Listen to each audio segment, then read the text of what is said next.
நிகரே இல்லாத சர்வேசா, திகழும் ஒளி பிரகாசா, துதி பாடிட இயேசுநாதா, 10,000 நாவுகள் போதா, நிகரே இல்லாத சர்வேசா, திகழும் ஒளி பிரகாசா. துங்கன் இயேசுமை பரிசுத்தரே, எங்கள் தேவனை தரிசிக்கவே, துங்கன் இயேசுமை பரிசுத்தரே, எங்கள் தேவனை தரிசிக்கவே, துதிகளுடன் கவிகளுடன் தூய தூயனை நெருங்கிடுவோம், துதிகளுடன் கவிகளுடன் தூய தூயனை நெருங்கிடுவோம், நிகரே இல்லாத சர்வேசா, திகழும் ஒளி பிரகாசா. கல்லும் மண்ணும் என் கடவுளல்ல, கையின் சித்திரம் தெய்வமல்ல, கல்லும் மண்ணும் எம் கடவுளல்ல, கையின் சித்திரம் தெய்வமல்ல, ஆவியோடும் உண்மையோடும் ஆதிதேவனை வணங்கிடுவோம், ஆவியோடும் உண்மையோடும் ஆதிதேவனை வணங்கிடுவோம், நிகரே இல்லாத சர்வேசா, திகழும் ஒளி பிரகாசா.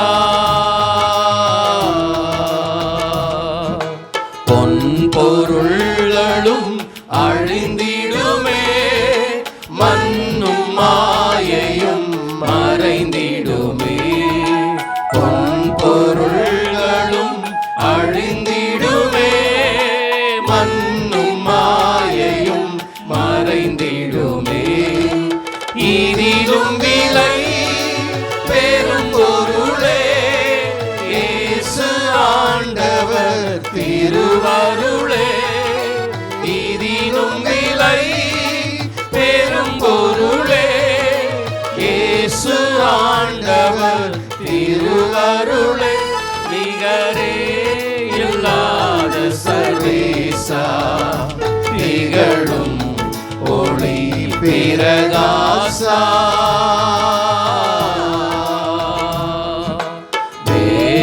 தேவமைந்தனாய் அவதரித்தார், பாவ சோதனை மடங்கடித்தார், தேவமைந்தனாய் அவதரித்தார், பாவ சோதனை மடங்கடித்தார், மனிதனுக்காய் உயிர் கொடுத்தார், வாழும் மாந்தரை மீட்டெடுத்தார், மனிதனுக்காய் உயிர் கொடுத்தார், வாழும் மாந்தரை மீட்டெடுத்தார், நிகரே இல்லாத சர்வேசா, திகழும் ஒளி பிரகாசா.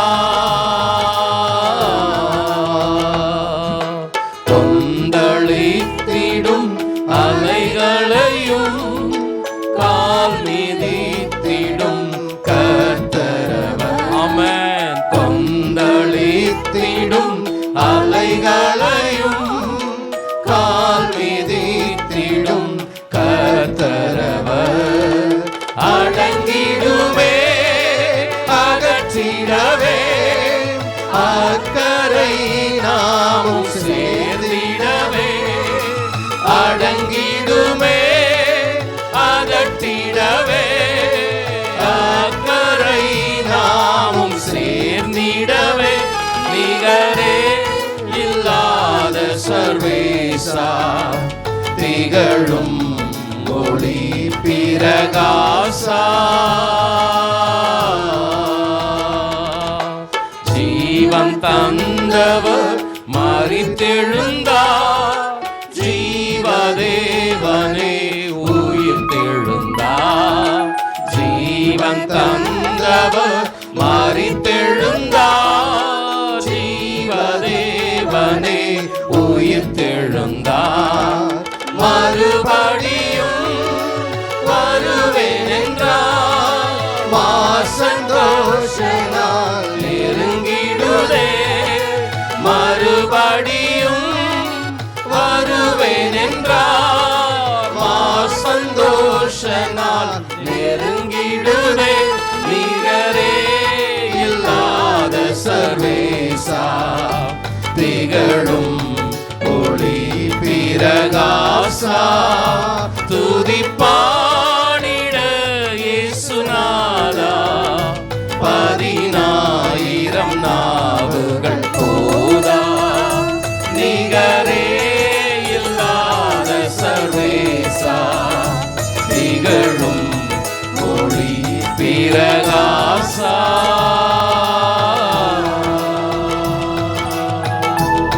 பிதாவாகிய தேவனாலும் கர்த்தராகிய இயேசு கிறிஸ்துவினாலும் கிருபையும் சமாதானமும் உண்டாவதாக. ஆமென். கடந்த 5 மாதங்களாக நம்மை அற்புதமாக வழிநடத்தி ஜீவன் சுகம் பலன் பாதுகாத்து இந்த புதிய மாதத்தை கர்த்தர் காணச் செய்திருக்கிறார். இந்த புதிய மாதத்திலும் தமது வல்லமையுள்ள கரத்தினால் ஓங்கிய புயத்தினால் நடத்துவாராக. நமக்காக ஆயத்தம் செய்து வைத்திருக்கிற நன்மைகளை சுதந்தரிக்கும்படி கிருபைகளை கட்டளிடுவாராக. இந்த புதிய மாதத்தின் வசனத்திற்கு நேராக நம்முடைய சிந்தனையை திருப்புவோம். யோசுவாவின் புஸ்தகம் 18ஆம் அதிகாரம் 1ஆம் வசனம். இஸ்ரவேல் புத்திரரின் சபையெல்லாம் சீலோவிலே கூடி அங்கே ஆசாரிப்பு கூடாரத்தை நிறுத்தினார்கள். தேசம் அவர்கள் வசமாயிற்று. தேசம் அவர்கள் வசமாயிற்று. இன்றைக்கு செய்தியின் மைய கருத்தாய் நான் எடுக்கிற ஒரு தலைப்பு, தேசம் அவர்கள் வசமாயிற்று. தேவன் இஸ்ரவேல் ஜனங்களுக்கு வாக்குத்தத்தம் செய்தபடியே ஆண்டவர் அந்த வாக்கு பண்ணின செழிப்பான தேசத்தை அவர்களுக்கு சொந்தமாக மாற்றி தந்தார். எகிப்து தேசத்தில் அடிமைகளாய் இருந்த ஜனங்களுக்கு ஆண்டவர் வாக்குத்தத்தம் கொடுத்தார். இந்த அடிமைத்தன வீடாகிய எகிப்து தேசத்திலிருந்து உங்களை புறப்பட பண்ணுவேன், ஓங்கிய புயத்தினாலும் பலத்த கரத்தினாலும் உங்களை நடத்தி செழிப்பான அந்த பாலும் தேனும் ஓடுகிற தேசத்தில் உங்களை கொண்டு போய் சேர்ப்பேன். இதுதான் தேவன் கொடுத்த வாக்குத்தத்தம். தேவன் தாம் வாக்குரைத்தபடியே தம்முடைய ஜனங்களை அற்புதமாய் அதிசயமாய் நடத்தினார். கானான் தேசத்தில் அவர்களை கொண்டு வந்து சேர்த்தார். வசனம் சொல்லுகிறது, தேசம் அவர்களுடையதாய் மாறியது. நீண்ட கால போராட்டம், 40 வருட பிரயாணம். 40 வருடம் என்பது ஒரு தலைமுறை கடந்து அடுத்த தலைமுறை வருவதை சுட்டி காட்டுகிறது. வயதாகிவிட்டது, பிள்ளைகள் பிறந்து விட்டார்கள், பேர பிள்ளைகள் பிறந்து விட்டார்கள். தேவன் கொடுத்த வாக்குத்தத்தம் நிறைவேறுமோ நிறைவேறாதோ ஒரு தடுமாற்றமான சூழ்நிலை. ஆனால் வேதம் சொல்லுகிறது, தேவன் தாம் வாக்கு பண்ணினதை நிறைவேற்ற வல்லவராக இருக்கிறார். என கண்பான சகோதரனே, வாக்குத்தத்தங்களை பெற்று பல வருடங்கள் ஆகி இருக்கலாம். திருமணம் ஆவதற்கு முன்பதாக வாக்குத்தத்தம் பெற்று இருக்கலாம். திருமணமாகி பிள்ளைகள் பிறந்திருக்கலாம். சொல்ல போனால் பிள்ளைகளுக்கு திருமணம் செய்யக்கூடிய ஒரு வயதான சூழ்நிலையும் எட்டி இருக்கலாம். இனியும் வாக்குத்தத்தம் நிறைவேறுமா என்கிற ஒரு சிந்தனை நம்முடைய உள்ளத்தில் இருக்கலாம். ஆனால் வேதம் சொல்லுகிறது, வாக்குத்தத்தம் பண்ணினவர் உண்மையுள்ளவர். ஹல்லேலூயா. உங்களுக்கு தேவன் என்ன வாக்குத்தத்தம் கொடுத்தாரோ அதை நிறைவேற்ற தேவன் வல்லவராக இருக்கிறார். தேவாலயத்தை கட்டி பிரதிஷ்டை செய்யும் பொழுது ஆண்டவரை மகிமைப்படுத்தி அறிக்கையிடுகிறான், தேவரீர், நீர் உம்முடைய வாக்கினால் சொன்னதை உம்முடைய கரத்தினாலே நிறைவேற்றினீர். ஹல்லேலூயா. நீங்களும் ஒரு நாள் அறிக்கையிடப் போகிறீர்கள், ஆண்டவரே, நீர் எனக்கு சொன்னதை செய்து முடித்தீர், அதற்காக நன்றி. ஹல்லேலூயா. யாக்கோபு வாலிப வயசுல திருமணமாய ஆகவில்லை, வாழப்போகிறேனா சாகப் போகிறேனே என்கிற அந்த இளம் பிரயாயம் ஆண்டவர் அவனுடைய கரம் பிடித்து சொல்லுகிறார், நான் உனக்கு சொன்னதை செய்யும் அளவும் உன்னை கைவிடுவதில்லை.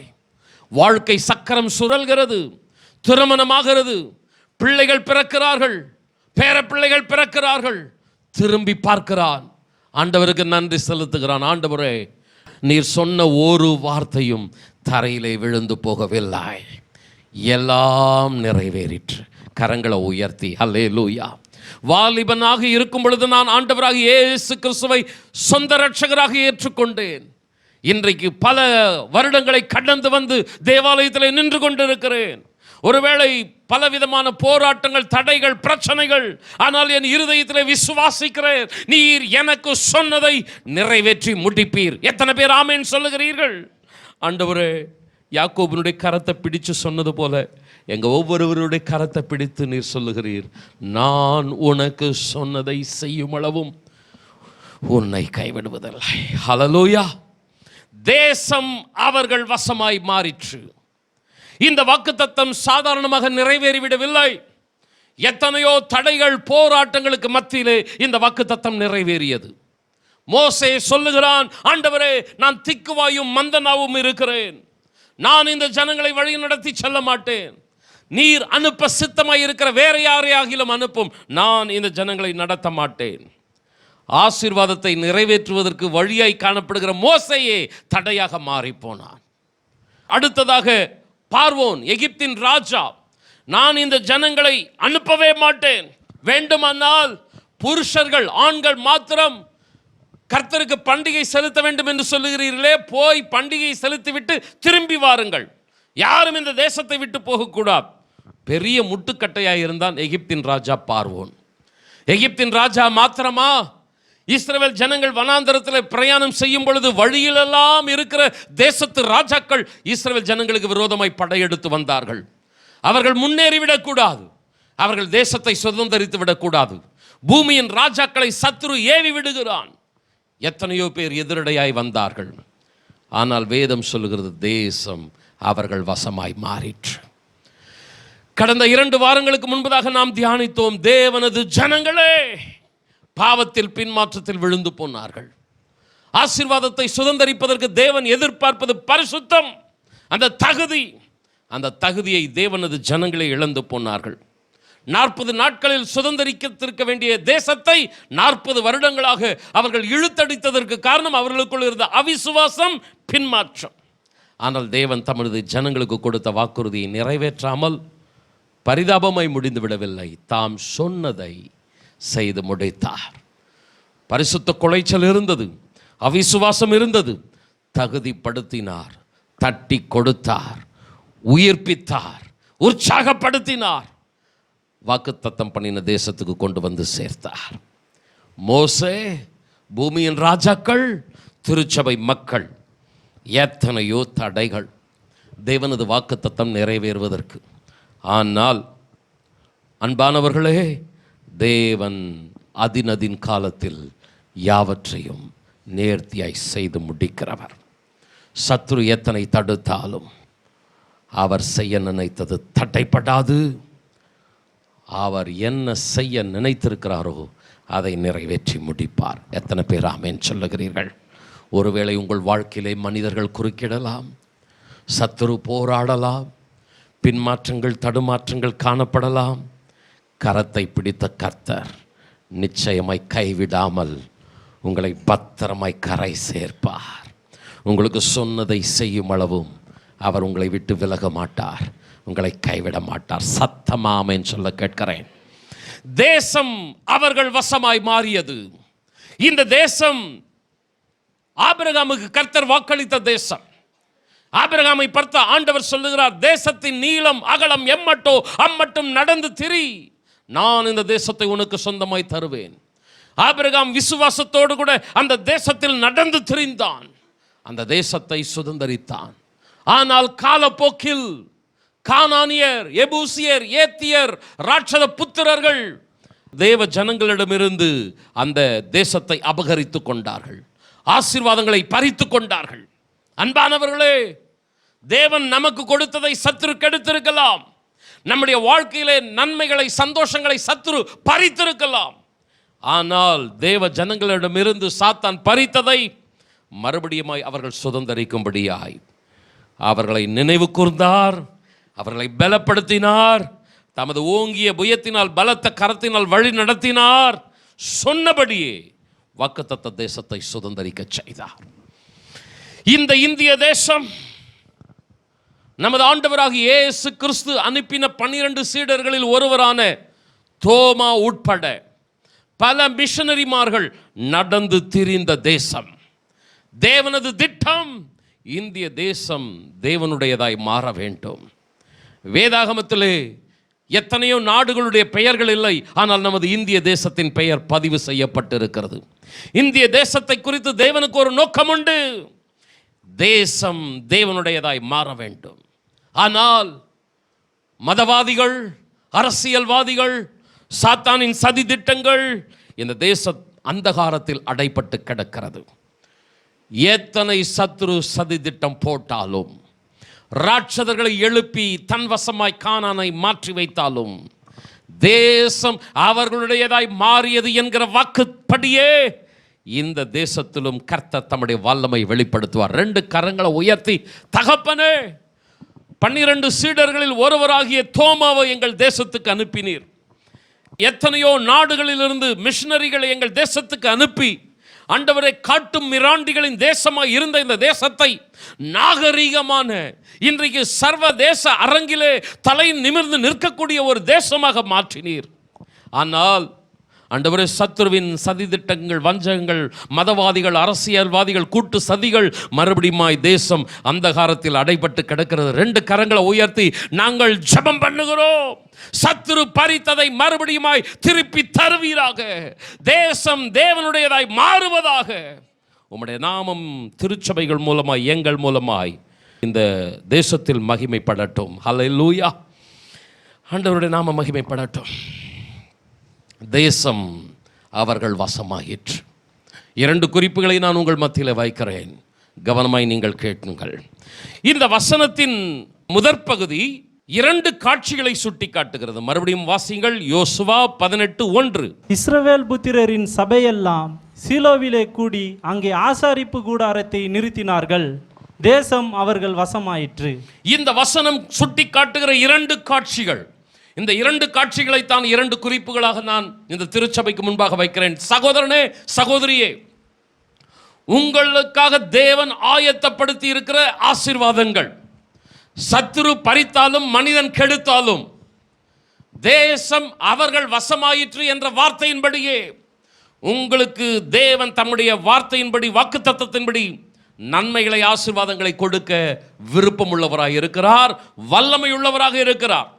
வாக்குத்தத்தம் பண்ணினவர் உண்மையுள்ளவர் என்ற வார்த்தையின்படி அவர் உண்மையுள்ளவராக இருக்கிறார். ஆனால் இந்த 2 காட்சிகள், இந்த 2 குறிப்புகள் சற்று மனதில் ஆழமாக உள்வாங்குங்கள். செய்திகளை கேட்டு விட்டு விட்டு போய்விடாதபடி உங்களை ஆராய்ந்து பாருங்கள். உங்களுக்குள்ளும், குடும்பத்துக்குள்ளும், சபைக்குள்ளும் கேட்கிற வசனங்களை சீர்பொருத்துங்கள். உங்களை கவனிக்கிற தேவன், உங்களோடு கூட பேசிக்கொண்டிருக்கிற தேவன் நிச்சயமாய் ஏற்ற காலத்திலே உங்களுக்கு கொடுத்த வாக்குத்தத்தங்களை நிறைவேற்ற வல்லவராய் இருக்கிறார். இஸ்ரவேல் ஜனங்களுக்குள் காணப்பட்ட இந்த 2 அர்ப்பணிப்பு நமக்குள் காணப்பட வேண்டும். முதல் குறிப்பை கவனிப்போம். இஸ்ரவேல் ஜனங்கள் அனைவரும் கூடி வந்திருந்தார்கள்.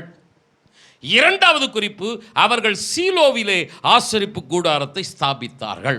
இந்த 2 குறிப்பிலே முதல் குறிப்பை நான் உங்கள் மத்தியிலே வைக்கிறேன். இஸ்ரவேல் ஜனங்கள் அனைவரும் கூடி வந்திருந்தார்கள். இதில் கவனிக்க வேண்டிய என்ன காரியம் இருக்கிறது? இஸ்ரவேல் ஜனங்கள் அனைவரும் கூடி வந்திருந்தார்கள். என்ன இதில் குறிப்பு பாயிண்ட் இருக்கிறது என்று நீங்கள் நினைக்கலாம். இஸ்ரவேல் ஜனக்கூட்டம் 2 வகையாக பிரிந்து கிடக்கிறது. எகிப்து தேசத்திலிருந்து புறப்பட்டு ஜனங்கள் வந்து கொண்டிருக்கிறார்கள் கானானை நோக்கி. யோர்தானை கடப்பதற்கு முன்பதாக 2.5 கோத்திரங்களுக்கு எல்லைகளை மோசே பாகம் பிரித்து கொடுத்து விட்டார். மீதி 9.5 கோத்திரங்கள் யோர்தானை கடந்து கானான் தேசத்தை சுதந்தரிக்க வேண்டும். 12 கோத்திரங்களில் ரூபன் கோத்திரம், காத் கோத்திரம், மனாசையின் பாதி கோத்திரம், இந்த 2.5 கோத்திரங்கள் யோர்தானுக்கு முன்பதாகவே லைஃப்ல செட்டில் ஆயிட்டாங்க. ஆனால் கர்த்தருக்கு மகிமை உண்டாகட்டும், 18ஆம் அதிகாரம் 1ஆம் வசனம் சொல்லுகிறது, இஸ்ரவேல் ஜனங்கள் அனைவரும் கூடி வந்திருந்தார்கள். கவனிக்கிறீர்களா பிரியமானவர்களே? லைஃப்ல செட்டில் ஆயிட்டாங்க. இந்த 12 கோத்திரத்தில் ரெண்டரை கோத்திரத்துக்கு எல்லைகளை மோசே கொடுத்து விட்டார். ஆனால் இன்னும் 9.5 கோத்திரம் ஆசீர்வாதங்களை சுதந்தரிக்கவில்லை.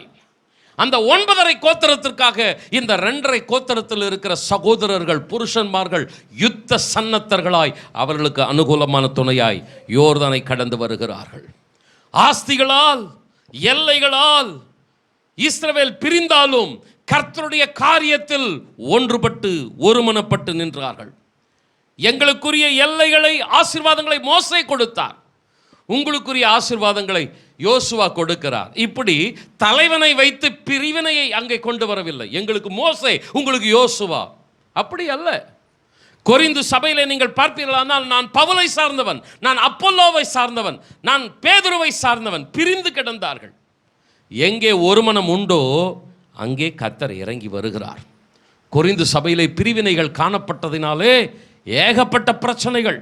ஆனால் 18ஆம் அதிகாரம் 1ஆம் வசனம் சொல்லுகிறது, இஸ்ரவேல் அனைவரும் 12 கோத்திரத்தாரும் லைஃப்ல செட்டில் ஆனாலும், எல்லைகள் ஆஸ்திகள் எல்லாமும் கிடைச்சாலும், இன்னும் என்னுடைய சகோதரர்கள் 9.5 கோத்திர மக்கள் ஆசீர்வாதத்தை சுதந்தரிக்கலையே, அவர்களுக்காக நாங்கள் பாடுபடுவோம்னு தங்களுடைய ஆஸ்திகளை, தங்களுடைய எல்லைகளை விட்டு புறப்பட்டு யோர்தானை கடந்து அவர்களோடு கூட துணையாய் நின்றார்கள். பிரதர்ஸ், சிஸ்டர்ஸ், நம்ம எப்படிப்பட்டவர்களாக இருக்கிறோம்? ஆண்டவராக இயேசு கிறிஸ்து மரணத்தை ஜெயித்து பரலோகத்திற்கு சென்று விட்டார். வாக்குத்தத்தம் பண்ணின பிதாவின் ஆசீர்வாதம் வருவதற்கு நீங்கள் காத்திருக்க வேண்டும் என்று கட்டளையிட்டார். தேவனது கட்டளையின்படி எருசலேமிலே காத்திருக்கிறார்கள். எத்தனை பேர்? 120 பேர். இந்த 120 பேர் யார் என்றால் பிரதான அப்போஸ்தலர்கள். அதற்கடுத்து யார்? இந்த 2 பேராக அனுப்பப்பட்ட சில சீஷர்கள். அதற்கடுத்து யார்? அந்த நாட்களிலே சபையிலே அங்கீகாரமே கிடைக்காத பெண்களுக்கு, பெண்களை ஒதுக்கி வைக்கிற ஒரு சமுதாயம் அந்த நாட்களில். ஆனால் அந்த 120 பேரில் பெண்களும் அங்கே முக்கியமான அங்கத்தினர்களாய் கூடி வந்திருந்தார்கள். ஏற்றத்தாழ்வுகளே இல்லை, சிறியவன் பெரியவன் என்கிற வித்தியாசம் இல்லை. நான் அப்போஸ்தலன், நீ சாதாரண சீஷன், நீ இந்த இடத்திற்கே வரக்கூடாது, எந்த வித்தியாசம் இல்லை. ஒருமனப்பட்டவர்களாய் 120 பேர் மேல் வீட்டறையிலே காத்திருந்தார்கள். பரிசுத்த ஆவியானவர் வல்லமையோடு கூட இறங்கினார். பிதாவின் வாக்குத்தத்தம் அந்த மேல் வீட்டறையிலே நிறைவேறுவதற்கு காரணம் ஒரு மனம். திருச்சபை சரித்திரத்திலே மாபெரும் திருப்பம் உண்டானதற்கு இந்த கூடுகை காரணமாய் அமைந்தது. யோசுவா 18:1 ஒருமனப்பட்டு கூடினார்கள். அப்போஸ்தலர் 2:1 ஒருமனப்பட்டு கூடினார்கள். மாற்றங்கள் உண்டாக வேண்டுமென்றால் ஒரு மனம் தேவை. இன்றைக்கு குடும்பம், கணவன் மனைவி உறவு, பெற்றோர் பிள்ளைகள் உறவு பிரிந்து கிடக்கிறது, சிதறி கிடக்கிறது. சபை, விசுவாசிகள் ஒருவருக்கு ஒருவர் பிரிவினை. ஊழியக்காரர்கள் விசுவாசிகளை பகைக்கிறார்கள், விசுவாசிகள் ஊழியக்காரர்களை பகைக்கிறார்கள். வாக்குத்தத்தமே நிறைவேறாமல் இன்றைக்கு குடும்பத்திலும் சபையிலும் ஒரு அவலவ பரிதாப நிலை தொடர்ந்து கொண்டிருக்கிறது. மத்தேயு 18ஆம் அதிகாரம் 19ஆம் 20ஆம் வசனங்களை வாசிக்கலாம். அல்லாமலும் உங்களில் 2 பேர் தங்கள் வேண்டிக் கொள்ளப் போகிற எந்த காரியத்தை குறித்தாகிலும் பூமியிலே ஒருமனப்பட்டிருந்தால் பரலோகத்தில் இருக்கிற என் பிதாவினால் அது அவர்களுக்கு உண்டாகும் என்று உங்களுக்கு சொல்லுகிறேன். ஏனெனில் 2 பேராவது 3 பேராவது என் நாமத்தினாலே எங்கே கூடியிருக்கிறார்களோ அங்கே அவர்கள் நடுவிலே இருக்கிறேன் என்றார். இந்த வசனங்கள் நாம் நன்கு அறிந்திருக்கிற வசனங்கள். அன்பானவர்களே, 2 பேர் 3 பேர், ஆண்டவர் பெரிய கூட்டத்தை கொண்டு போகல. 2 பேர். ஒரு குடும்பம்னா ஹஸ்பண்ட் அண்ட் ஒய்ஃப், அந்த 2 பேர். ஃபேமிலி, பிள்ளைகள், அந்த 3 பேர். கணவன் மனைவி, மகனோ மகளோ பிள்ளைகளோ. சபை, ஊழியக்காரன் விசுவாசி. 2 பேர் 3 பேர் எங்கே ஒருமனப்பட்டு இருக்கிறார்களோ பிதா அங்க கடந்து வருவார். ஆண்டவர் இன்னொரு வாக்குத்தத்தம் கொடுக்கிறாரு 20ஆம் வசனத்துல, அங்கே அவர்கள் நடுவிலே நான் இருக்கிறேன். Praise the Lord. கணவன் மனைவி கொஞ்சம் விட்டு கொடுத்து அன்பா அனுசரித்து அன்பு செலுத்தி கீழ்ப்படிஞ்சு இருந்து பாருங்க, உங்க நடுவில் கர்த்தர் இருப்பார். சரிக்கு சமமா நில்லுங்க. உனக்கு மட்டும்தான் பேச தெரியுமா, நானும் பேசுவேன்ட்டு சண்டை போடுங்க, உங்களுக்கு தூரமாக கர்த்தர் நிற்பார். சபை என்பது ஐக்கியத்தின் இடம், சகோதர சிநேகம் வெளிப்படுகிற இடம். இந்த சகோதர சிநேகம் வெளிப்படுகிற இந்த இடத்திலும் பிரிவினைகள், கலகங்கள், விரோதங்கள், கசப்புகள். சபைக்கு வெளியே கர்த்தர் நிற்பார், உள்ளவே வரமாட்டார். பிரதர்ஸ், சிஸ்டர்ஸ், ஃபேமிலி ஒரு ஃபெலோஷிப், சபை ஒரு ஃபெலோஷிப், ஐக்கியம். இன்னைக்கு ஆண்டவர் தூரமாக நிற்கிறார்மா, குடும்பத்தை விட்டு தூரமாக நிற்கிறார், சபையை விட்டு தூரமாக நிற்கிறார். ஆசீர்வாதங்களெல்லாம் தாமதமாயிட்டே இருக்கிறது. உலகத்தில் ஜாதி பிரிவினை இருக்குது, ஓகே, அது உலகம், உலக ஆவி. ஆனால் சபை தேவ ஆவி. இங்கேயும் ஜாதி பிரிவினை, இந்த ஜாதிக்காரன் அப்படின்ற பிரிவினை ஆண்டவர் அருவருக்கிறார். தேவன் துக்கத்தோடு கூட 7 சபையில் உலாவி கொண்டிருந்த ஆண்டவர் இன்றைய சபைகளிலே துக்கத்தோடு உலாவி கொண்டு இருக்கிறார். பிரியமானவர்களே, 1 கொரிந்தியர் 14:33 நாம் பார்க்கிறோம், நாம் ஆராதிக்கிற தேவன் கலகத்திற்கு தேவனாய் இராமல் எதற்கு தேவனாய் இருக்கிறார்? சமாதானத்திற்கு தேவனாய் இருக்கிறார். ஆனால் வீட்டிலும் சபையிலும் கலகத்தின் ஆவி கிரியை செய்து கொண்டிருக்கிறது. சகோதரனை சகோதரியை கவனியுங்கள். ஆராதனை ஆராதனை என்கிற பாடுகிறதுனாலே கர்த்தர் மயங்கிவிட மாட்டார். வல்லமையாய் ஜெபிப்பதினாலே தேவன் சமரசமாகிவிட மாட்டார். எங்கே துர்ச்சிந்தனை இருக்கிறதோ, கலகம் இருக்கிறதோ, அங்கே கர்த்தருக்கு இடமே இல்லை. எங்கே சமாதானம் இருக்கிறதோ, அன்பு இருக்கிறதோ, அங்கே அவர்கள் நடுவிலே கர்த்தர் அசைவாடுகிறார். கொஞ்சம் 2 கரங்களை உயர்த்தி, தகப்பனே, வாக்குத்தத்தங்கள் மாதங்கள் வருடங்கள் என்று கடந்து போய் கொண்டிருக்கிறது. இன்றும் குடும்பத்தில் சுதந்தரிக்கவில்லை, பிள்ளைகள் சுதந்தரிக்கவில்லை, சபை சுதந்தரிக்கவில்லை. காரணம், எங்கள் மத்தியில் நீர் காணப்பட வேண்டும், அதற்கு தேவை ஒரு மனம் இருக்க வேண்டும். கொஞ்சம் 2 கரங்களை உயர்த்தி ஜெபம் பண்ணலாமா? இன்றைக்கு சாத்தான் தந்திரமாக வந்து குடும்பத்தை பிரித்து வைத்திருக்கிறான், சபைகளில் கலகத்தை ஏற்படுத்தி வைத்திருக்கிறான். ஒருவருக்கு ஒருவர் பிரிந்திருக்கிறார்கள். நான் அப்பல்லோவை சார்ந்தவன், நான் கேபாவை சார்ந்தவன், நான் பவுலை சார்ந்தவன். ஆண்டவரே, யார் ஞானஸ்தானம் கொடுத்தா என்னப்பா? நாங்கள் கர்த்தரை சார்ந்தவர்கள். கரங்களை தட்டி ஹல்லேலூயா, நாங்கள் உம்முடைய பிள்ளைகள். ஜாதி வித்தியாசம் இருக்கக்கூடாது, ஏற்ற தாழ்வுகள் இருக்கக்கூடாது, சீனியர் ஜூனியர் இருக்கக்கூடாது, பெரியவன் சிறியவன் இருக்கக்கூடாது. 2 கரங்களை உயர்த்தி, ஆண்டவரே, நாங்கள் குடும்பமாக சபையாக ஏக மனதாக ஒரு மனதாக ஆண்டவரை நிற்க உதவி செய்வீராக. கொஞ்சம் சத்தமா ஆமென் சொல்லுங்களேன். இஸ்ரவேல் புத்திரர்கள் அனைவரும் கூடி வந்தார்கள். இந்த கூடுகைக்கு பின்பதாக ஒரு மாபெரும் அர்ப்பணிப்பு இருக்கிறது. சில வசனங்களெல்லாம் கொஞ்சம் வாசிக்கிறதுக்கு கடினமாக தான் இருக்கும், ஆனால் சொல்ல வேண்டியது என்னுடைய கடமை. அதைத்தான் நான் முதலிலே சொன்னேன். செய்தி சுருக்க என்னாலே முடியவில்லை, ஆதலால் தேவன் கொடுத்த வார்த்தைகளை நான் கொடுக்கிறேன். கவனியுங்கள். யோசுவாவின் புஸ்தகம் 1ஆம் அதிகாரம் 12ஆம் வசனம் 15ஆம் வசனம். பின்பு யோசுவா ரூபனியரையும் காத்தியரையும் மனேசையின் பாதி கோத்திரத்தாரையும் நோக்கி, கர்த்தர் உங்களைப் போல உங்கள் சகோதரரையும் இளைப்பார பண்ணி அவர்களும் உங்கள் தேவனாகிய கர்த்தர் தங்களுக்கு கொடுக்கும் தேசத்தை சுதந்திரித்து கொள்ளும் மட்டும் அவர்களுக்கு உதவி செய்ய கடவீர்கள். பின்பு நீங்கள் கர்த்தருடைய தாசனாகிய மோசே உங்களுக்கு யோர்தானுக்கு இப்புறத்தில் சூரியன் உதிக்கும் திசைக்கு நேராக கொடுத்த உங்கள் சுதந்திரமான தேசத்துக்கு திரும்பி அதை சுதந்திரித்து கொண்டிருப்பீர்களாக என்றான். கவனிங்க, யோசுவா அந்த 2.5 கோத்திரத்தை பார்த்து பேசுறான். ரூபனியர், காத்தியர், மனாசையின் பாதி கோத்திரம். மோசே உங்களுக்கு கொடுத்த அந்த சுதந்திரத்தில் நீங்கள் பங்கடைவது நல்லதுதான். ஆனால் மீதி 9.5 கோத்திரங்கள் இன்னும் ஆசீர்வாதங்களை சுதந்திரிக்கவில்லை. ஆதலால் நீங்கள் அவர்களுக்கு உதவி செய்ய வேண்டும். யோர்தானை கடந்து அவர்கள் அந்த தேசத்தை சுதந்திரித்த பின்பு நீங்கள் உங்கள் சுதந்திரத்திற்கு திரும்பி வாருங்கள். இதுதான் யோசுவா அந்த 2.5 கோத்திரத்துக்கு கொடுத்த கட்டளை. கொஞ்சம் கவனிங்க, ஆண்டவருடைய நாம மகிமைப்படட்டும். இதுக்கு அவர்கள் கொடுத்த பதில் தான் மிக மிக முக்கியமான பதில். எல்லாரும் நீங்க கவனிக்கணும், நான் மிக அன்போடு கூட கேட்கிறேன். 16ஆம் 17ஆம் 18ஆம் வசனங்கள். அப்பொழுது அவர்கள் யோசுவாக்கு பிரதியுத்தரமாக, நீங்கள் எங்களுக்கு கட்டளையிடுகிறதையெல்லாம் செய்வோம், நீர் எங்களை அனுப்பும் இடமெல்லாம் போவோம். நாங்கள் மோசேக்கு செவி கொடுத்தது போல உங்களுக்கும் செவி கொடுப்போம். உம்முடைய தேவனாகிய கர்த்தர் மாத்திரம் மோசேயோடு இருந்தது போல உம்மோடும் இருப்பாராக. நீர் எங்களுக்கு கட்டளையிடும் சகல காரியத்திலும் உம்முடைய சொல்லை கேளாமல் உம்முடைய வாக்குக்கு முரட்டாட்டம் பண்ணுகிற எவனும் கொலை செய்யப்பட கடவன், பலங்கொண்டு திடமனதாய் மாத்திரம் இரும் என்றார்கள். கொஞ்சம் கவனியுங்கள். நீர் எங்களுக்கு கட்டளையிடுகிறது எல்லாம் நாங்கள் கண்டிப்பாய் செய்வோம். இந்த வார்த்தையோடு ஸ்டேட்மெண்ட்டோடு அந்த 2.5 கோத்திரம் நிறுத்தி இருந்தா ஓகே. ஆனால் தொடர்ந்து சொல்லுகிறதை கவனியுங்கள். எங்களில் யாராவது உம்முடைய சொல்லை கேளாமல் முரட்டாட்டம் பண்ணினால், கவனிக்கிறீங்களா பிரதர் சிஸ்டர்?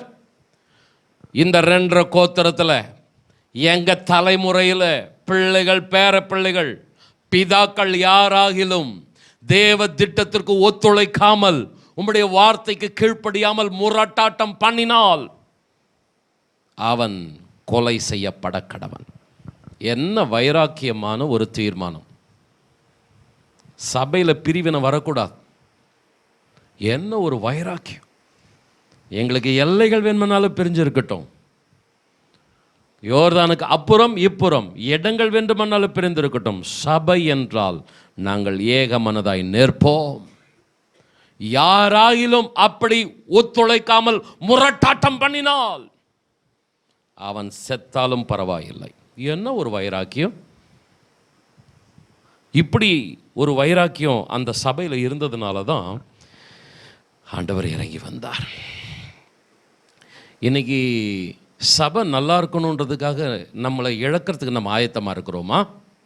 2.5 கோத்திரத்தில் இருக்கிற அந்த பிதாக்கள் ஆயத்தமாக இருந்தாங்க. சபை நல்லா இருக்கணும், ஜனங்கள் ஆசீர்வாதமாக இருக்கணும், எங்களை இழக்கிறதுக்கும் நாங்கள் ஆயத்தமாக இருக்கிறோம். இதுதான் கிறிஸ்துவின் சிந்தை. ஆனால் இன்றைக்கி என்ன தெரியுமா சிந்தை இருக்குது? எவன் எப்படி கெட்டு போனால் என்ன, நான் நல்லா இருந்தால் போதும், சபையே பாழா போனாலும் பரவாயில்ல, நான் எனக்கு வேண்டியதெல்லாம் இருக்கணும். இன்றைக்கி நிறைய மனசெல்லாம் கெட்டு போயிருக்கு அருமையானவர்களே. இந்த காலவெளியில் மிகவும் பாரத்தோடு கூட நான் இந்த வார்த்தைகளை வைக்கிறேன். நம்முடைய வாழ்க்கையில் ஆசீர்வாதங்களை சுதந்திரிக்காமல் நாம் இன்னும் இன்னும் தாமதப்படுவதற்கு காரணம் குடும்பம் சரியில்லை, சபை சரியில்லை. ஆனால் குற்றப்படுத்தி தூக்கி எரிகிறவர் அல்ல நம்முடைய தேவன். சபையிலே உலாவுகிறவர், குடும்பத்திலே உலாவுகிறவர், குறைகளை சரி செய்கிறவர். 2 கரங்களை உயர்த்தி, தகப்பனே தகப்பனே, என் குடும்பம் நல்லா இருக்கணும்னா தியாகமாக பலியாக அந்த பேரண்ட்ஸ் பெற்றோர் இருக்கணும் அப்பா. ஆண்டவரே, சபை நல்லா இருக்கணும்னா அந்த முற்பிதாக்கள் ஆண்டவரே சபைக்காக தங்களை தியாகம் பண்ணவும் ஆயத்தமாக இருந்தார்கள். ஆண்டவரே அப்பா, நான் மாத்திரம் நல்லா இருக்கக்கூடாது, சபையில் இருக்கிற எல்லா குடும்பங்களும் நல்லா இருக்கணுன்றதுக்காக திறப்பின் வாசல்ல பலியா நின்று அந்த அர்ப்பணிப்பை நாங்கள் பார்க்கிறோம். உம்முடைய வல்லமை வெளிப்படுவதற்கு காரணம் ஆண்டவரே இப்படிப்பட்ட ஒரு ஆழமான அர்ப்பணிப்பு. தகப்பனே, இந்த நாட்களில் தேவரீர் உம்முடைய வல்லமையான வாக்குத்தத்தங்கள் சபையிலே குடும்பத்தில் நிறைவேற எங்களை தாழ்த்தி அர்ப்பணிக்கிறோம். சத்தமாக ஆமேன்னு சொல்லுங்களேன். இன்னொரு முறை சத்தமாக ஆமேன்னு சொல்லுங்களேன். இன்னொரு முக்கியமான குறிப்பை வச்சுட்டு நான் 2வது பாயிண்ட்டுக்கு போகிறேன். யோசுவாவின் புஸ்தகம் 18ஆம் அதிகாரம் 2, 3 வசனங்கள். இஸ்ரவேல் புத்திரரில் தங்கள் சுதந்திரத்தை இன்னும் பங்கிட்டு கொள்ளாத 7 கோத்திரங்கள் இருந்தது. ஆகையால் யோசுவா இஸ்ரவேல் புத்திரரை நோக்கி, உங்கள் பிதாக்களின் தேவனாகிய கர்த்தர் உங்களுக்கு கொடுத்த தேசத்தை சுதந்திரித்து கொள்ள போகிறதற்கு நீங்கள் எந்த மட்டும் அசதியாக இருப்பீர்கள். இஸ்ரவேல்ல 12 கோத்திரங்க. கொஞ்சம் கவனிங்க. இந்த 12 கோத்திரத்தில் 5 கோத்திரம் தேசத்தை சுதந்திரித்து விட்டது. 7 கோத்திரங்கள் இன்னும் எல்லைகளை சுதந்திரிக்கவில்லை. காரணம் என்ன? 3ஆம் வசனம் சொல்லுகிறது, அவர்கள் அசதியாக இருக்கிறார்கள், அவர்கள் அலட்சியமாக இருக்கிறார்கள். 5 கோத்திரம் கண்ணும் கருத்துமா இருக்குது. ஆண்டவரே, எப்படியாவது எங்களுக்குரிய நன்மைகளை சுதந்திரிக்கணும், உபவாசிக்குது, ஜெபிக்குது, போராடுது, கர்த்தரை தேடுறாங்க, சுதந்திரிச்சிட்டாங்க. ஆனா 7 கோத்திரம் அலட்சியமா இருக்குது. சபைக்கூடி வர்றது கிடையாது, ஜெபம் பண்றது கிடையாது, ஒரு அர்ப்பணிப்பும் கிடையாது, அலட்சியமாக இருக்கிறார்கள். இன்றைக்கும் நாளைக்கும் பரிசுத்தப்படுத்திக் கொள்ளுங்கள், நான் உங்களை அற்புதம் செய்வேன் உங்கள் நடுவிலே. ஜெபம் பண்றாங்க, பரிசுத்தப்படுத்திக் கொள்றாங்க, தகுதிப்படுத்திக் கொள்றாங்க ஆசீர்வாதங்களுக்கு. ஆனா 7 கோத்திரம் என்ன நடக்குதோ நடக்கட்டும், ஜெபம் இல்லை, பரிசுத்தம் இல்லை, அலட்சியம். சபையில் 2 கூட்டம் இருக்குது. கண்ணும் கருத்துமா கண்ணீரோடு ஜெபம் பண்ணி அர்ப்பணித்து தன்னை ஆராய்ந்து பார்த்து விட்டு கொடுத்து ஆண்டவருக்கு முன்பதாக தகுதியாக நிற்கிற ஒரு கூட்டம் இருக்குது. 7 கோத்திரம் இருக்குது. அப்படியே வர்றதும் போகிறதுமா அலட்சியமாக இருக்கிறது. மணவாளனை சந்திக்கிறதுக்கு 2 கூட்டம், 5 கன்னிகைகள் ஆயத்தமா கண்ணும் கருத்துமா, 5 கன்னிகைகள் அலட்சியமா அர்ப்பணமா. பிரதர்ஸ் சிஸ்டர்ஸ் கவனிங்க. ஆனால் யோசுவா ஒரு நல்ல மேய்ப்பன். அந்த மேய்ப்பனுடைய இருதயத்தை நீங்கள் கொஞ்சம் பார்க்கணும். அந்த மேய்ப்பன் என்ன பண்ணுறான், இஸ்ரவேல் ஜனங்களை பார்த்து சொல்கிறான், 7 கோத்திரத்தை பார்த்து சொல்கிறான், இன்னும் நீங்கள் எவ்வளவு நாள் அலட்சியமாக இருப்பீங்க? இந்த 2.5 கோத்திரம் வந்து உங்களுக்காக நிற்கிறாங்க. ஏற்கனவே உங்களோடு இருக்கிற 2.5 கோத்திரம் ஆசீர்வாதங்களை சுதந்திரிச்சிட்டாங்க. ஆனால் நீங்கள் 7 கோத்திரம் இன்னும் நீங்கள் எந்த மட்டும் அசதியாக இருப்பீங்க? உற்சாகமாக எழும்பி செயல்படுங்க. உங்களுக்காக வைக்கப்பட்ட ஆசீர்வாதங்களை சுதந்திரித்துக் கொள்ளுங்கள். பிரதர் சிஸ்டர் கவனிங்க கொஞ்சம். குடும்பத்தில் சபையில் 2 கூட்டம் இருக்கும். மனைவி ரொம்ப ரொம்ப ஜெபிக்கிறவளா பரிசுத்தமாக இருக்கிறவளா இருப்பா. புருஷன்மார் அப்படி கிடையாது. ஒரு சில இடத்துல மாறி இருக்கும். புருஷன் ரொம்ப பயபக்தியாக இருப்பான், மனைவி ஒன்றுத்துக்கும் சரியில்லாமல் இருப்பா. புத்தி இல்லாத ஸ்திரீ இடித்து போடுகிறவளை போல இருப்பா. ஒரு சில வீட்டில் பேரண்ட்ஸ் ரொம்ப ரொம்ப பக்தியாக இருப்பாங்க, பிள்ளைகள் பாவத்தில் இருப்பாங்க. சில வீட்டில் மாறி இருக்கும், பிள்ளைகள் ரொம்ப பக்தியாக இருப்பாங்க, பேரண்ட்ஸ் பாவத்தில் இருப்பாங்க. ஆண்டவர் இந்த 5, 7 நீங்கள் ஏன் இந்த காரியத்தை சுட்டி காட்டுறாருன்னா, அந்த 7 தட்டி கொடுக்கணும், இந்த 5 கொஞ்சம் சப்போர்ட் பண்ணணும். பலமுள்ளவர்களாகிய நீங்கள் உங்களுக்கே பிரியமாய் நடக்கக்கூடாது. பலவீனர்களுடைய பலவீனங்களை தாங்க வேண்டும். சபையில் சிலர் பரிசுத்தத்தில் குறையுமா, ஜெபத்தில் குறைவு, உற்சாகத்தில் குறைவு, அலட்சியம். ஆனால் இந்த 5 கோத்திரம் என்ன பண்ணணும், சப்போர்ட் பண்ணணும். நான் மாத்திரம் நல்லா இருந்தால் போதும் அப்படின்னு நினைக்கக்கூடாது. கிறிஸ்து இயேசுவில் இருந்த சிந்தனை நமக்குள்ளே இருக்கணும். பிலிப்பியர் 2:4 என்ன சொல்லுகிறது, அவன் தனக்கானவைகளை அல்ல பிறருக்கானவைகளையும் நோக்குவானாக. பலம் உள்ளவராக இருந்த ஆண்டவராக இயேசு கிறிஸ்து பலவீனராக இருந்த நமக்கு கை கொடுத்தார். ஆதலால் தான் இன்றைக்கு ஆசீர்வாதங்களை சுதந்திரித்திருக்கிறோம். எத்தனை பேர் ஆமைன்னு சொல்றீங்க? நம்ம சகோதரர்கள் சில பலவீனராக இருக்கிறாங்க. வீட்டில் சில பலவீனமான பாண்டம் இருக்குது, சபிச்சு தூக்கி தூர போட்டுறாதீங்க. சபையில் சில பலவீன பாண்டம் இருக்குது, அவிசுவாசம், பாவம், பின்மாற்றம். சபை விட்டு துரத்துறதுக்கு அல்ல, நிர்மூலமாக்க அல்ல, ஊன்ற கட்ட கத்தர் சபையை கொடுத்திருக்கிறார். அல்லேலூயா. ஊன்ற கட்ட கத்தர் குடும்பத்தை கொடுத்திருக்கிறார். அன்பானவர்களே, குடும்பத்திலும் சரி சபையிலும் சரி பலவீனமான நபர்கள் இருக்கிறாங்க. ஆண்டவர் ஏன் உன்னை கணவனாக கொடுத்துருக்கிறார், ஏன் மனைவியை கொடுத்துருக்கிறார், உன்னை ஏன் அம்மா அப்பா வச்சிருக்கிறார், ஏன் உன்னை பிள்ளையாக வச்சிருக்கிறார், சபையில் உன்னை ஏன் நிறைய அபிஷேகம் கொடுத்து உன்னை தூக்கி வச்சிருக்கிறார். எத்தனையோ பேருக்கு இல்லாத வரங்கள் கிருபைகள் ஏன் உனக்குள்ளே ஆக்டிவேட் ஆகுது, நீ மட்டும் செட்டில் ஆகிறதுக்கா? இல்லை, சபையில் சகோதரர்களும் சகோதரிகளும் ஆசீர்வாதங்களை சுதந்திரிக்கணும். 2 கரங்களை உயர்த்தி, தகப்பனே, இஸ்ரவேலர் அனைவரும் கூடி வந்திருந்தார்கள். அந்த 2.5 கோத்திரம் 9.5 கோத்திரம், இந்த 5 கோத்திரம் 7 கோத்திரம். என்ன அவர்களுக்குள்ள ஒரு ஒன்னஸ், என்ன அவர்களுக்குள்ள ஒரு ஆத்ம பாரம், சகோதர ஸ்நேகம். 2 கரங்களை உயர்த்தி, தகப்பனே, குடும்பமாக சபையாக நாங்கள் குறைவு உள்ளவர்களாய் நிற்கிறோம், பிளவு பிட்ட கிடக்கிறோம். சத்துரு உள்ள நுழைஞ்சு குடும்பத்தை சிதறடிச்சு வச்சிருக்கிறான், சபையை கெடுத்து வச்சிருக்கிறான். 2 கரங்களை உயர்த்தி, கலகத்தின் தேவன் எங்கள் குடும்பத்தை விட்டு சபையை விட்டு வெளியேறுவானாக. பிசாசுக்கு இடமே இல்லப்பா. எங்கள் தேவனே, சமாதானத்தின் தேவனே, எங்கள் வீட்டை ஆளுகை செய்யும், எங்கள் சபையில் சிங்காசனம் விட்டு அமரும், உம்முடைய நாமம் மகிமைப்படட்டும். சத்தமா ஆமென் சொல்லுங்கள். நம்மை கொண்டு அடுத்தவர்களும் ஆசீர்வாதங்களை சுதந்திரிப்பதற்கு பிரயோஜனமான பாத்திரங்களாக இருக்க தேவன் நமக்கு கிருபை தருவாராக. 2வது குறிப்புக்குள்ளாய் நான் கடந்து போகிறேன். சீலோவிலே ஆசரிப்பு கூடாரத்தை ஸ்தாபித்தார்கள். கொஞ்சம் முக்கியமான குறிப்பு கவனிங்க. இஸ்ரவேல் திருச்சபை ஒருமனப்பட்டு கூடினது மாத்திரமல்ல, மற்றொரு முக்கியமான காரியத்தை செய்தார்கள். ஆதலால் தான் தேசம் அவர்கள் வசமாய் மாறியது. அவர்கள் ஒருமனப்பட்டு ஆசரிப்பு கூடாரத்தை சீலோவிலே ஸ்தாபித்தார்கள். சீலோ, ஷைலோ. அன்பானவர்களே, இந்த இடத்தை அவங்களா செலக்ட் பண்ணல, கர்த்தர் இந்த இடத்தை தெரிந்தெடுத்தார். அவர்கள் ஒருமனப்பட்டு கூடினார்கள். அவர்கள் கூடின இடத்தை ஆண்டவர் ஏற்படுத்தினார், சீலோ. அந்த இடத்துல ஆசரிப்பு கூடாரத்தை ஸ்தாபித்தார்கள். ஆசரிப்பு கூடாரம் என்பது பலி செலுத்தி கர்த்தரை தொழுது கொள்ளுகிற அனுபவம். இந்த காரியத்தில் இஷ்டம் போல் அவங்க செயல்படலை. ஆண்டவர் எங்கே வழிகாட்டுறாரோ, எந்த இடத்துல நிலை நாட்டுறாரோ அங்கே அவர்கள் உறுதியாய் நின்றார்கள். அன்பானவர்களே, ஒரு வசனத்தை வாசிங்க. உபாகமம் 12ஆம் அதிகாரம் 13ஆம் 14ஆம் வசனம். கண்ட இடமெல்லாம் நீ உன் சர்வாங்க தகன பலிகளை இடாதபடிக்கு எச்சரிக்கையாயிரு. உன் கோத்திரங்கள் ஒன்றில் கர்த்தர் தெரிந்து கொள்ளும் இடத்தில் மாத்திரம் நீ உன் சர்வாங்க தகன பலி இட்டு நான் உனக்கு கற்பிக்கிற யாவையும் அங்கே செய்வாயாக. உன் கோத்திரங்கள் ஒன்றில் கர்த்தர் தெரிந்து கொள்ளும் இடத்தில் மாத்திரம் நீ உன் சர்வாங்க தகன பலிகளை செலுத்தணும். இந்த ஷைலோ எங்க இருக்குதுன்னா யோசுவாவின் எப்ராயிமின் கோத்திரத்தில் இருக்கிற எல்லைகளில் இருக்கிறது. சரி, எங்க இருக்குதுன்றதை விட்டுருங்க.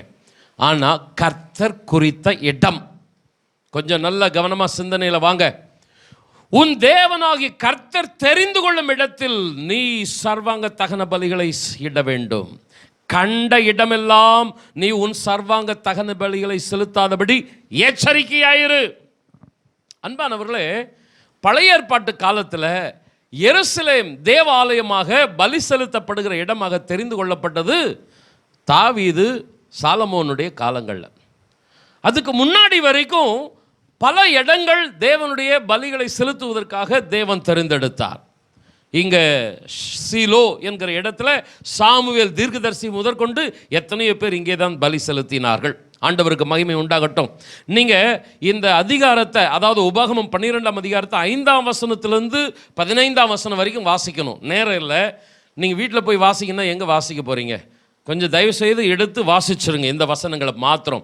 ஆண்டவர் தெளிவாக சொல்கிறார், நீ இன்னும் கானான் தேசத்தை சுதந்திரிக்காதனால, முழுமையா சுதந்திரிக்காதனால ஆலயத்தை, ஒரு நிரந்தரமான ஆலயத்தை கட்டுவதற்கான இடத்தை தேவன் ஏற்படுத்தவில்லை. ஆதலால் அந்த வழி பிரயாணத்தில் வனாந்திரத்தில் சில இடத்தை கர்த்தர் முன்குறிப்பார். கண்ட இடத்துல உன் இஷ்டம் போல பலி செலுத்தக்கூடாது. நான் எந்த இடத்தை தீர்மானிக்கிறேனோ அந்த இடத்துல நீங்க சபையாய் கூடி பலி செலுத்த வேண்டும். யோசுவா 18:1, தேசம் அவர்கள் வசமாய் மாறிற்று. ஏன் மாறிற்று? தேவன் குறித்த இடம் சீலோ. அவர்கள் அங்கே கூடி பலி செலுத்தினார்கள். அன்பானவர்களே, ஒரு ஒழுங்குள்ள ஒரு காரியத்தை கர்த்தர் ஏற்படுத்தினார். எங்க கூடி வரணும், எங்க பலி செலுத்தணும், எங்க ஆசரிப்பு கூடாரம் ஸ்தாபிக்கப்படணும், தேவன் அப்பாயிண்ட் பண்ணுறாரோ அந்த இடத்துல தான் ஜனங்கள் கூடி வருகிறார்கள். எவ்வளோ ஒரு ஒபீடியன்ஸ் பாருங்களேன். யோசுவா 18:1. ஒருவேளை அந்த 2.5 கோத்திரம் சொல்லியிருக்கலாம், நாங்கள் இதுக்காக ஆற்றை கடந்து நாங்கள் வரணுமா, இங்கேயே நாங்கள் இருந்துக்கிறோமே. கர்த்தர் குறித்த இடம் சீலோ. ஆற்றை கடந்து போ, எனக்கு இங்கே பக்கத்தில் இருக்குதுன்னு போயிட்டு உக்காந்துடாத. தேவன் உனக்குன்னு எந்த சபையை கொடுத்துருக்கிறாரோ அங்கே போய் கர்த்தரை ஆராதி. எத்தனை பேர் ஆமேன்னு சொல்கிறீங்க? கொஞ்சம் சத்தமாக ஆமேன்னு சொல்லுங்களேன். ஆண்டவருக்கு மகிமை உண்டாகட்டும். ஆண்டவர் குறிக்கிற இடத்துல போய் நின்னவங்க, பலி செலுத்தினவங்கெல்லாம் வெறுமையாக திரும்பி வரலங்க, நிறைவான ஆசீர்வாதத்தோடு வந்தாங்க. ஆபிரகாமுக்கு ஆண்டவர் ஒரு இடத்தை குறிக்கிறார். என்ன இடம் தெரியுமா? மோரியா மலை. எதை பலி செலுத்தணும் தெரியுமா? உன் மகனையே பலி செலுத்தணும். ரொம்ப ரொம்ப கஷ்டமான வேலைங்க. மகனை பலி செலுத்துன்றதே கடினமான கட்டளை, அதே ரொம்ப கஷ்டம். ஆனால் ஆண்டவர் அதில் ஒரு நிபந்தனை வைக்கிறார். உன் மகனை கூட நீ பலி செலுத்தணும்னா உன் இஷ்டத்துக்கு நான் விட மாட்டேன். நான் குறிக்கும் மலைகள் ஒன்றின் மேல் உன் மகனை தகன பலியிடு. ஆதியாகமம் 22ஆம் அதிகாரம். ஆபிரகாம் அப்படியே கீழ்ப்படிஞ்சான். தகப்பன் அப்படியே கீழ்ப்படிஞ்சான். மகனை பலி கொடுக்கணும், கடினமான காரியம். என்ன ஆண்டவர் இப்படி கேட்குறாரு? இதில் வேற நிபந்தனை வேற. மலை ஏறு, இந்த இடத்துல போய் பலி செலுத்து. அப்படியே கீழ்ப்படிஞ்சான் ஆபிரகாம். அதனால் நடந்தது என்ன? அருமையானவர்களே, தேவன் எந்த இடத்தை குறிக்கிறாரோ அந்த இடத்தில் ஆபிரகாம் கீழ்ப்படிந்து பலி செலுத்தினதினால் வெறுமையாய் திரும்பி வரவில்லை, நிறைவாய் திரும்பி வந்தான். யெகோவா ஈரே, தேவனது பர்வதத்தில் எல்லாம் பார்த்து கொள்ளப்படும். இழக்கலங்க, அவன் பல மடங்கா சுதந்திரிச்சுட்டு வந்தான். பிரதர் சிஸ்டர், தேசம் அவர்கள் வசமாயிற்று. உனக்கும் கர்த்தர் நிறைய வாக்குத்தத்தங்களை, ஆசீர்வாதங்களை வச்சிருக்கிறார். உன் வசமாக மாறணும்னா தேவன் குறித்திருக்கிற இடத்துல நீ நிற்கணும். கண்ட இடத்துக்கெல்லாம் போயிட்டு இருக்கக்கூடாது. தாவீது பாவம் செய்கிறாங்க, ஜனங்களை தொகையிட்டுறோம், ஆண்டவர் கேட்காம. ஆண்டவர் கோபப்படுகிறார், சங்கார தூதனை அனுப்புகிறார், ஜனங்கள் செத்து மடிகிறார்கள். தாவீது பார்க்கிறான், கதறுகிறான், ஆண்டவரே நான் தானே பாவம் செஞ்சேன், இந்த ஆடுகள் என்ன செய்தது, எனக்கு விரோதமாய் என் குடும்பத்துக்கு விரோதமாய் உம்முடைய பட்டயம் இருக்கட்டும். ஆண்டவர் ஒரு இடத்தை காட்டுறார், ஒர்னானின் களம், போ அங்கே போய் பலி செலுத்து. ஒர்னானின் களத்தில் பலிபீடத்தை கட்டுறான், பலி செலுத்துகிறான், அவனுடைய பாவத்தை மன்னிக்கிறார், தேசத்தை கர்த்தர் ஆசீர்வதிக்கிறார். பிரதர்ஸ் சிஸ்டர்ஸ், கொஞ்சம் உங்கள் பிள்ளைகளோடு கூட கர்த்தருடைய ஆலயத்தில் சாட்சியாக நிற்கிறதுல கவனமாக இருங்க. இஷ்டத்துக்கு எல்லாத்தையும் செய்ய விட்டுறாதீங்க. வேலை, பிரயாணம், சில அவசியமான சூழ்நிலை, எங்கேயோ போகிற இடத்துல ஞாயிற்றுக்கிழமை மறுபடியும் வேலூர் வர முடியாது, அதனால் அந்த இடத்துல ஆராதனையில் கலந்து கொள்ளுகிறேன். சூழ்நிலை காரணமாய் அதை ஏற்றுக்கொள்ளலாம். ஆனால் ஊரில் இருந்து கொண்டே ஸ்தல சபையை விட்டு சபைக்கு சபை தாவுவது, கண்ட இடங்களிலெல்லாம் பலி செலுத்துவது தேவனுக்கு பிரியமானது அல்ல. நம்முடைய தேவன் ஒழுங்கும் கிரமமுமான தேவன். ஒழுங்கற்று நடக்கிறவர்களுக்கு புத்தி சொல்லுங்கள் என்று வேதம் சொல்லுகிறது. நம்ம நிறைய பேர் ஒழுங்கற்று நடக்கிறாங்க, இஷ்டம் போல சபைக்கு போகிறது. எல்லாம் சபை தானே, எல்லாரும் ஆண்டவரை பற்றி தானே சொல்கிறாங்க, எல்லாம் ஆண்டவரை பற்றி தான். ஆனால் பைபிளில் ஒரு வசனம் இருக்குது தெரியுமா, உங்கள் இருதயத்துக்கு ஏற்ற மேய்ப்பர்களை கொடுப்பேன், நான் உங்களை கொண்டு வந்து நாட்டுவேன். ஆண்டவர் சபையில் நாட்டி வச்சிருக்கிறாருமா. உங்கள் இருதயத்துக்கேற்ற, உங்களுடைய வாழ்க்கைக்கேற்ற வசனங்களை கொடுக்கிற ஊழியர்களை கொடுத்துருக்கிறாருமா. நீங்களாக செலக்ட் பண்ணாதீங்க, கர்த்தர் எங்கே உங்களை நாட்டி வச்சிருக்கிறாரோ அங்கே நில்லுங்க. கொடைக்கானல் போயிருந்தோம், மிஷன் லீடர்ஸ் மீட்டிங். பைன் மரங்கள், அந்த மரத்தில் பார்த்துக்கும்போது ஓங்கி ஓங்கி வளர்ந்துருக்குது.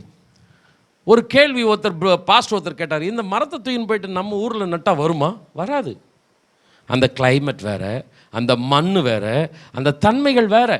அங்கே மாத்திரம்தான் அது ஓங்கி வளரும். வேலூரில் கொண்டு வந்து நட்டிங்கன்னு வச்சுங்க, சீக்கிரத்தில் காஞ்சி கருக்கட்டியாக போயிடும். அடுப்பில் எடுத்து விறகுல எரிக்க தான் வேணும். ஆண்டவர் எங்கே நட்டா ஓங்கி வளரும். எத்தனை பேர் ஆமேன்னு சொல்கிறீங்க? செழிப்பாக கனி கொடுப்பாங்க. கர்த்தர் அங்கே கரெக்டாக நடுவார். இஷ்டம் போல் ஒரு மரத்தை பிடிங்கி நட்டா அது பாவம், அது பரிதாபமாக போய்விடும். அருமையானவர்களே, சகலமும் நல்லொழுக்கமாயும் கிரமமாயும் செய்யப்பட கடவுது என்று வேதம் சொல்லுகிறது. தேவன் நம்முடைய சபையிலே உலாவிக் கொண்டிருக்கிறார். முழங்காற்படியிடுவோமா?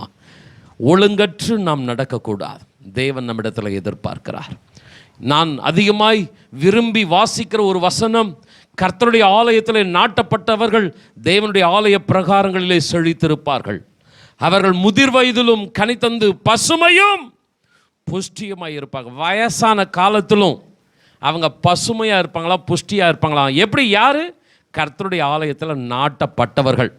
எந்த இடத்தை தேவன் முன்குறிக்கிறாரோ, எந்த சபையில் ஆண்டவர் நட்டு வைக்கிறாரோ, அங்கே நிலைச்சு நிற்கிறவங்க கண்ணை மூடுற வரைக்கும் சபையை விட்டு விலகாமல் சத்தியத்துக்கும் சபைக்கும் சாட்சியாக தேவ ஜனங்களுக்கு ஆசீர்வாதமாக இருக்கிறாங்களோ அவங்க எப்படி இருப்பாங்களாம்? முதிர் வயதிலும் கனி தந்து பசுமையும் புஷ்டியுமாக. 2 கரங்களை உயர்த்தி, ஆண்டவரே நாங்கள் அப்படிப்பட்ட மரங்களாக இருக்கணும்ப்பா. ஒரு பசுமையான மரமா, ஒரு புஷ்டியான மரமா, ஒரு ஆசீர்வாதமான மரமா. எங்களுக்கு மாத்திரம் நாங்கள் ஆண்டவரை கனி தந்து விடக்கூடாது. இஸ்ரவேலில் பலனற்ற திராட்சை செடி, அது தனக்குத்தானே கனி கொடுத்து கொண்டு இருக்கிறது. அப்படிப்பட்ட ஆண்டவரே அப்பா மரங்களாக நாங்கள் இருக்கக்கூடாது. 2 கரங்களை உயர்த்தி, தகப்பனே நாங்கள் அடுத்தவர்களுக்கு ஆசீர்வாதமாக இருக்கணும். 2.5 கோத்திரம் 9.5 கோத்திரத்துக்கு ஆசீர்வாதமாக இருந்தது. 5 கோத்திரம் 7 கோத்திரத்துக்கு உதவி கரமாய் நீட்டியது. 2 கரங்களை உயர்த்தி, தகப்பனே சபையிலே பலவீனமான ஆத்துமாக்கள் இருக்கலாம், ஹல்லேலூயா ஆண்டவரே, உற்சாகம் இல்லாத ஆத்துமாக்கள் இருக்கலாம், ஆசீர்வாதங்களை சுதந்திரிக்காத இன்னும் தடுமாறி கொண்டிருக்கிற குடும்பங்கள் இருக்கலாம். நாங்கள் முழங்கால் படிடுவோம், கரங்களை தட்டி ஹல்லேலூயா நாங்கள் திறப்பின் வாசலில் நிற்போம். ஆண்டவரே கதறுவோம், ஜெபிப்போம். முழு சபையும் முழு குடும்பமும் ஆசீர்வாதத்தை சுதந்திரிப்பதற்கு நாங்கள் ஒரு பாத்திரமாக இருப்போம். ஆண்டவரே சபையில் மாத்திரம் அல்ல, குடும்பத்தில் சத்துரு குழப்பங்களை ஏற்படுத்தலாம். ஒருவேளை குடும்பத்தில் இருக்கிற இருக்கிற அங்கத்தினர்களை யாரையாவது கீழே தள்ளி குடும்பத்துக்கு ஒரு தலைவலியை ஏற்படுத்தியிருக்கலாம். அவர்களை சபிக்கவோ அவர்களை நினைச்சு வேதனைப்படுவோ அல்ல, அவர்களுக்காக திறப்பின் வாசல்ல நின்று அவர்களையும் தூக்கி எடுத்து அவர்களும் ஆசீர்வாதமான நன்மைகளை சுதந்தரிப்பதற்கு நாம் ஒரு கருவிகளாக இருக்க வேண்டும். 2 கரங்களை உயர்த்தி, ஆண்டவரே எங்களை ஒரு விசை தாழ்த்துகிறோம். ஆண்டவரே, தேசம் அவர்கள் வசமாய் மாறியது. இன்றைக்கும் வாக்குத்தத்தம் பண்ணினவர் உண்மையுள்ளவராக, தம்முடைய வாக்குறுதிகளை நிறைவேற்றக்கூடிய வல்லமை உள்ளவராக நம்மத்திலே உலாவை கொண்டிருக்கிறார். 2 கரங்களை உயர்த்தி, தேவன் நம்மிடத்தில் எதிர்பார்க்கிற ஒரு ஆழமான அர்ப்பணிப்பு. கலகம், விரோதம், கசப்பு, வைராக்கியம் எதிர்க்கக்கூடாது. சமாதானம் இருக்கணும். ஹல்லேலூயா. சகோதர சிநேகம் பெருகணும். பலவீனம் உள்ளவர்களை தாங்கி பிடிக்கணும். ஆண்டவர் எப்படி நமக்கு கரம் நீட்டினாரோ அந்த சிந்தனையில் நாமும் நிறைந்து ஒருவருக்கு ஒருவர் ஆசீர்வாதமாக இருக்கணும். 2 கரங்களை உயர்த்தி, தகப்பனே எங்களை ஒரு விசை அபிஷேகித்தருளும். ஆண்டவரே, அங்கும் இங்கும் நாங்கள் அலைந்து தெரிந்து கொண்டு இருக்கக்கூடாதப்பா. எங்களுக்கு எந்த சபையை கொடுத்திருக்கிறீரோ, எந்த இடத்துல ஊன்ற கட்டி இருக்கிறீரோ, அங்கே நாங்கள் முடிவு பரியந்தம் நிலை நிறுந்து கனி கொடுக்கிறவர்களா இருக்கணும். ஆண்டவரே, ஒரு ஓங்கி வளர்கிற விருட்சங்களா, ஆசீர்வாதங்களா உமக்கு மகிமையாக இருக்கணும். ஆண்டவரே, தேசம் அவர்கள் வசமாயிற்று. எத்தனை தடைகள் வந்தாலும், கால தாமதங்கள் உண்டானாலும், சொன்னதை செய்யும் அளவும் கர்த்தர் நம்மை கைவிடாதவர். ஆனால் தேவன் நம்மிடத்தில் எதிர்பார்க்கிற ஆழமான அர்ப்பணிப்பு நமக்குள் உண்டாயிருக்கட்டும். கர்த்தர் நம்மை ஆசீர்வதிப்பாராக. சகோதரர் பிரான்சிஸ் அவர்கள் நம்மை இறுதி ஜெபத்திலே நடத்துவார்கள்.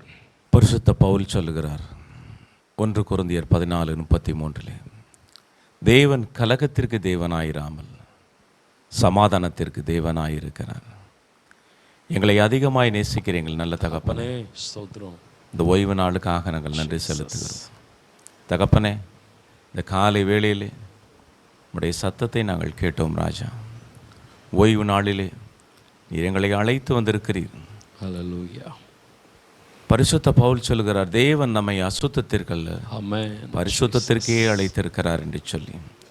அசட்டை பண்ணுகிறவன் மனுஷரை அல்ல, பரிசுத்த ஆவியை அசட்டை பண்ணுகிறான் என்று சொல்லி தகப்பனே, பரிசுத்த பவுல் எங்களுக்கு உடைய தரிசனங்களை வெளிப்படுத்துகிறான். ராஜா, இந்த காலை வேளையிலே உடைய சத்தியங்களை நாங்கள் பரத்திலிருந்து நாங்கள் கேட்டோம் ராஜா. நோவாவிற்கு நீர் இதை செய் என்று சொன்னீரப்பா. அவன் செய்தான். ஆபிரகாமை பார்த்து நான் உனக்கு காண்பிக்கும் தேசத்திற்கு போய் என்று சொன்னீர். அவன் நடந்து போனான் தகப்பனே. மோசையை பார்த்து உன் வாயை திற என்று சொன்னீர்.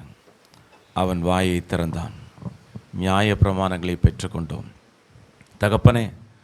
உம்முடைய பிள்ளைகள் உம்முடைய சத்தத்தை கேட்டு அந்த சத்தத்திற்கு தங்களை கீழ்ப்படுத்தினார்கள், ஆசீர்வதிக்கப்பட்டார்கள். கர்த்தாவே, இந்த காலை வேளையிலே நாங்கள் ஆசீர்வதிக்கப்பட வேண்டும் என்று நீர் எங்களை அழைத்து வந்திருக்கிறீர். உம்முடைய சத்தத்தை கேட்டோம் ராஜா. அந்த சத்தத்திற்கு நாங்கள் கீழ்ப்படிய வேண்டும் தகப்பனே. ஆம் தகப்பனே, பலிகளை பார்க்கிலும் கீழ்ப்படிதலும் ஆட்டுக்கிடாக்களின் நினத்துணியை பார்க்கிலும் செவி கொடுத்தல் நல்லது என்று சொல்லி நாங்கள் பரிசுத்த ஆவியானவருடைய சத்தத்தை கேட்டோம் தகப்பனே. நாங்கள் எப்பொழுதும் உமக்கு கீழ்ப்படுகிற பிள்ளைகளாக மாற்றுங்க ராஜா. தகப்பனே, மகன் தகப்பனுக்கு விரோதமாகும், மகள் தாய்க்கு விரோதமாகும் என்று சொல்லி மீகா தீர்க்கதரிசி சொல்லுகிறார். தகப்பனே, அப்படியாய் எங்கள் குடும்பங்களிலே நாங்கள் உம்முடைய வார்த்தையை எதிர்த்து நிற்காதபடி ஒருவரை ஒருவர் நாங்கள் ஒருவர் பாரத்தை ஒருவர் தாங்கி தகப்பனே, உம்முடைய பிரமாணங்களை நாங்கள் எங்கள் குடும்பங்களில் நிறைவேற்ற நீர் எங்களை ஆயத்தப்படுத்தியிருக்கிறீரப்பா. உம்முடைய சத்தத்தை நாங்கள் கேட்டோம் தகப்பனே. எங்கள் தகப்பனாகிய ஆபிரகாம் சொன்னான், சொல்லும் அடியேன் கேட்கிறேன் என்று. அந்த வார்த்தையின்படி தகப்பனே, அவருடைய பிள்ளைகளாகிய நாங்கள் சொல்லும் அடியேன் கேட்கிறேன் என்று சொல்லி அந்த வார்த்தையை எடுத்து அந்த வார்த்தையின்படி நாங்கள் தகப்பனே சபையை இன்னும் கட்ட, சபையை இன்னும் நாங்கள் பெருகச் செய்ய நீர் எங்களை பயன்படுத்துங்க ராஜா. இந்த சபையிலே நாங்கள் தூணாய் இருக்க வேண்டும் தகப்பனே. நாங்கள் தூணாய் இருந்து அநேக ஜாதிகளை உமக்கு சொந்தமாய் நாங்கள் மாற்ற வேண்டும் தகப்பனே. ராஜா, உம்மாலே ஒரு சேனைக்குள் நான் பாய்ந்து செல்வேன், உம்மாலே நான் ஒரு மதிலை தாண்டுவேன் அந்த வார்த்தையின்படி தகப்பனே, அந்த வார்த்தை எங்களுக்குள் கிரிய செய்ய, அந்த கீழ்ப்படிதல் எங்களுக்குள் பெருக நீர் எங்களை ஆசீர்வதிக்கும்படி இந்த காலை வேளையிலே நீர் எங்களை அழைத்து வந்திருக்கிறீரப்பா. அந்த அழைப்பிலே நாங்கள் ஆசீர்வதிக்கப்பட்டிருக்கிறோம் தகப்பனே. இப்பொழுது நாங்கள் எல்லா ஜனங்களையும் ஆசீர்வதிக்கத்தக்கதாக நாங்கள் உமக்கு கீழ்ப்படுகிற பிள்ளைகளாக மாற்றுங்க ராஜா. நாங்கள் தகப்பனே மற்றவர்களை உமக்காய் ஆதாயப்படுத்திக் கொள்ள நீர் எங்கள் ஆவி ஆத்ம சரீரத்தை பயன்படுத்த வேண்டும் என்று நாங்கள் ஜெபிக்கிறோம் தகப்பனே. உம்முடைய சத்தங்களுக்காக, உம்முடைய வார்த்தைகளுக்காக, உம்முடைய கட்டளைகளுக்காக, உம்முடைய பிரமாணங்களுக்காக நன்றி செலுத்துகிறோம். சகலமும் நல் ஒழுக்கமுமாய் கிரமமாய் இருக்க கடவுது என்று சொல்லி பவுல் கதறுகிறது போல இந்த காலை வேளையிலே எங்களுடைய வாழ்க்கை, எங்கள் குடும்பம், எங்கள் சபை தகப்பனே, எங்கள் பிள்ளைகள், எங்கள் சந்ததிகள் நல் ஒழுக்கத்தில் இருக்கிறவர்களா தகப்பனே, உமக்கு பிரியமுள்ள சந்ததிகளாக, உம்முடைய சாட்சிகளாக இருக்க நீர் எங்களை ஆசீர்வதித்து அனுப்பும்படி எங்களை தாழ்த்துகிறோம். உம்முடைய சத்தங்களுக்காக நன்றி. இரட்சகர் இயேசுவின் நாமத்தில் ஜெபிக்கிறோம் நல்ல பிதாவே, ஆமென். என் ஆத்துமாவே கர்த்தரை ஸ்தோத்திரி, என் முழு உள்ளமே பரிசுத்த நாமத்தை ஸ்தோத்திரி. என் ஆத்துமாவே கர்த்தரை ஸ்தோத்திரி, கர்த்தர் செய்த சகல உபகாரங்களை மறவாதே. ஆமென். நம்முடைய கர்த்தராகிய இயேசு கிறிஸ்துவின் கிருபையும் பிதாவாகிய தேவனது அன்பும் பரிசுத்த ஆவியானவருடைய ஆசீர்வாதமான வழி நடத்துதலும் நம் அனைவரோடு கூட என்றென்றும் தங்கியிருப்பதாக. ஆமென். Praise the Lord. கர்த்தர் உங்களை ஆசீர்வதிப்பாராக.